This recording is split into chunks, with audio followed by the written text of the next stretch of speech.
సత్యవతి గర్భవతి అయింది. చిత్రాంగదుడు, విచిత్రవీర్యుడు అనే 2 పిల్లలు పుట్టారు. తన తమ్ముళ్ళకి వాళ్ళ అన్న భీష్ముడే స్వయంగా విద్యాబుద్ధులు నేర్పించాడు. సంతనుడు అప్పటికే వృద్ధాప్యంలోకి చేరుకున్నాడు. ఒకరోజు సంతనుడి చిన్న కొడుకు ఒక గంధర్వునితో యుద్ధం చేసి చనిపోయాడు. అందుకు సంతనుడు చాలా దుఃఖించాడు.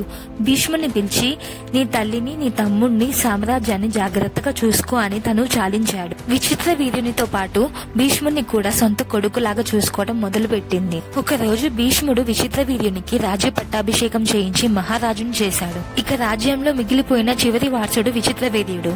కానీ అప్పటికీ విచిత్ర వీర్యుని ఆరోగ్యం బాలేదు. ఒకవేళ విచిత్ర వీర్యుడు అనారోగ్యంతో చనిపోతే రాజ్యానికి వారసుడు ఉండడు కాబట్టి వెంటనే అతనికి పెళ్లి చేయాలని భీష్ముడు అనుకున్నాడు. అదే సమయంలో కాశీరాజు తన 3 కూతుళ్లకు స్వయంవరం ప్రకటించాడని తెలిసింది. విచిత్ర వీర్యుని స్వయంవరానికి పంపిస్తే అతనికున్న అనారోగ్యం వలన స్వయంవరంలో అతను ఓడిపోవచ్చు. కనుక స్వయంగా స్వయంవరంలోనికి ప్రవేశించి అక్కడ రాజకుమారులందరినీ తనతో యుద్ధానికి పిలిచాడు.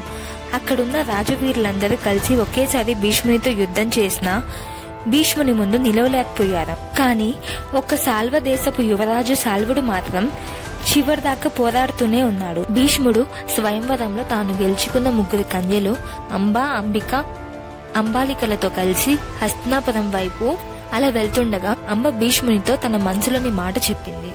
ఓ మహావీర, మీరు నన్ను గెలుచుకున్న మాట నిజమే, కానీ నేను స్వయంవరంలో సాల్వునిపై మనసు పడ్డాను. అతను కూడా నన్నే ప్రేమిస్తున్నాడు కాబట్టి దయచేసి నన్ను వదిలిపెట్టినట్లయితే నేను అతని దగ్గరికి వెళ్లిపోతాను అని చెప్పింది. దానికి వెంటనే భీష్ముడు, అయ్యో, ఈ మాట చెప్పడానికి ఎంత ఆలస్యం చేశావమ్మా?